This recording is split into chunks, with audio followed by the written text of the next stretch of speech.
Gimana cara kita berkomunikasi hingga orang beneran mau dengerin kita? Ini caranya.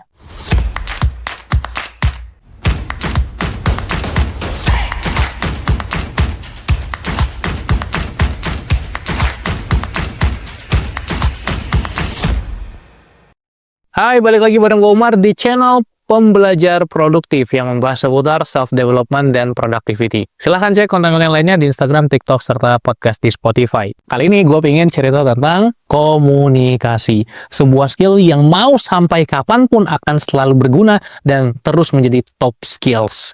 Ketika kita jago sekali secara teknis di bidang apapun kita, semuanya akan percuma kalau kita tidak menguasai keterampilan berkomunikasi. Sebetulnya basic komunikasi itu simple aja. Kita tahu ada yang namanya sender atau pengirim, ada receiver atau penerima, dan ada message atau pesan yang disampaikan. Komunikasi sesederhana itu. Tapi masing-masing itu ada ilmunya sendiri.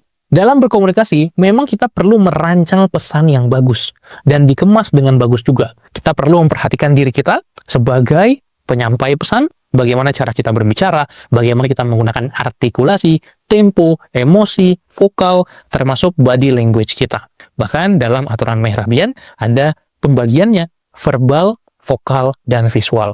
Verbal atau kata-kata yang digunakan mempengaruhi 7% kualitas komunikasi, vokal, suaranya, bagaimana cara kita menyampaikan itu 38%, dan visual, body language, gesture, eye contact, mempengaruhi 55%.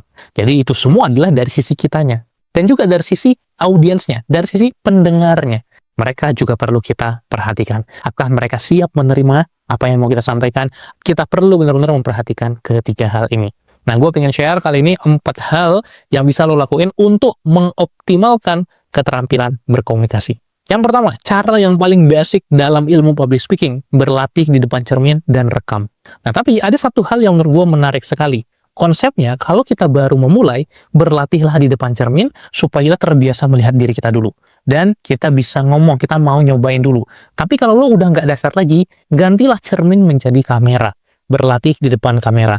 Gunakan kamera handphone kita. Jangan kamera depan, seperti selfie, seperti cermin, tapi gunakan kamera belakang, supaya kita nggak awkward melihat diri kita sendiri, dan kita bisa melihat saat kita tidak sambil melihat diri kita berbicara seperti apa sih? Kita perlu punya mata orang kedua, yaitu dengan merekam, gunakan kamera belakang, dan berbicaralah. Gunakan intonasi, gestur, gerakan tubuh, dan kita akan evaluasi nanti. Dari situ, kita nge-review apa yang kita rekam. Ada 3. Yang pertama, nge-review videonya tanpa suara. Jadi kita lihat rekaman saat kita ngomong, suaranya di-mute. Untuk benar-benar memperhatikan gerakan tubuh kita saja, bagaimana kita tampil, bagaimana kita menggunakan setiap komponen dalam tubuh kita untuk menyampaikan informasi. Yang kedua, audio review. Jadi kita tidak lihat videonya, kita letakkan, tapi sambil kita dengarkan saja. Kita dengarkan audionya, apakah kita sudah menjelaskan dengan jelas, apakah penekanan-penekanan di poin tertentu udah bagus, apakah temponya pas, apakah jedanya cukup, itu semua kita review dengan suara. Dan yang ketiga, kita convert video tadi atau audio tadi menjadi sebuah teks. Sekarang udah banyak AI yang bisa melakukan speech to text conversion. Artinya mengubah suara menjadi teks. Dan kita lihat dari teks tersebut apakah sudah bagus atau belum cara kita menyampaikan. Semua AI speech to text akan menghasilkan teks yang akurat dan berkualitas kalau cara kita menyampaikannya itu tepat. Kalau intonasinya benar. Kalau kita punya tempo yang pas. Kalau kita ngomongnya kecepatan, maka akan error hasilnya dan tidak akurat. Jadi, kita harus pastikan apakah hasilnya akurat atau enggak dengan apa yang kita omongin, sekaligus kita ngecek bagaimana cara kita berbicara, bagaimana cara kita berkomunikasi. 3 yang perlu dicek, videonya, audionya, dan teks konversi dari suara. Itu tadi yang pertama, berlatih di depan cermin, lalu di depan kamera. Yang kedua, memposisikan diri di sisi audiens. Rasakan saat kita menjadi audiens, rasakan saat kita menjadi pendengar, saat kita menjadi penerima pesan. Semakin sering kita mengikuti berbagai talk show, workshop, seminar, webinar, maka akan semakin banyak pembicara-pembicara yang kita lihat. Kita sendiri akan terpukau dengan beberapa pembicara-pembicara yang keren banget penyampaiannya. Dan dari situ kita jadi punya referensi yang bagus, kita ingin menjadi pembicara seperti apa. Maka, memosisikan diri sebagai audiens bisa dengan menonton rekaman tadi, atau bisa juga dengan sering-sering mengikuti event yang ada public speaking-nya. Kita juga perlu berlatih sebagai audiens untuk melihat bagaimana pemateri-pemateri yang sudah hebat, pembicara yang sudah keren, melakukan performance mereka. Yang ketiga adalah mencari medium yang tepat untuk berlatih. Saat kita berkomunikasi, sebenarnya bentuknya ada banyak sekali. Memang di video kali ini gue berfokus ke komunikasi lisan, meskipun ada bentuk komunikasi tulisan juga.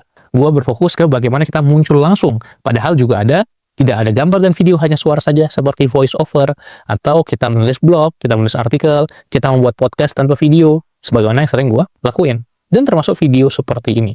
Jadi, salah satu cara gue berlatih berkomunikasi dengan baik adalah membuat video YouTube yang sekarang lo tonton. Semakin sering gue bikin video ini, maka tentu aja skill gue semakin bagus. Semakin sering gue record podcast, yang sekarang udah 500-an episode, maka skill ngomong gue juga akan sangat-sangat bagus. Gue ngecek, episode pertama gue di awal 2020 jelek banget. Cara gue ngomong, tempo, intonasi, artikulasi, emosi, vokal, itu jelek banget. Tapi perlahan-lahan, makin bagus, makin bagus. Nah, proses inilah yang akan membuat kita bertumbuh. Tapi, pilihlah format yang cocok dengan diri lo. Pilihlah medium yang lo paling jago dulu. Latih di sana. Jangan langsung latih dari medium yang paling nggak kita banget gitu. Gunakanlah medium yang paling kita banget dulu. Kalau buat gue sebenarnya bukan video seperti ini, tapi podcast suara doang. Audio only adalah platform yang gue paling suka karena gue bisa ngomong bebas, cerita bebas tanpa ada hambatan apapun, dan akhirnya gue bisa bikin ratusan, bahkan 500 lebih podcast di podcast cerita pembelajar. Yang keempat, biasakanlah terus berlatih. Terlatih, terbentur. Kita memang harus biasakan untuk latihan terus, untuk coba terus, untuk melatih terus keterampilan kita dalam berkomunikasi. Terutama dalam konteks public speaking, kita harus perbanyak panggung tempat kita latihan supaya kita makin cepat untuk jadi lebih jago. Itu dia 4 hal yang bisa gue share di video kali ini. Yang pertama, berlatih di depan cermin dan kamera. Yang kedua, memposisikan diri sebagai audiens. Yang ketiga, cari medium yang tepat buat lo. Dan yang keempat, banyakin latihan. Semoga bermanfaat dan semoga mengasah skill komunikasi lo. Dan sampai jumpa di video-video lainnya. Jangan lupa like, comment, dan subscribe. Salam pembelajar.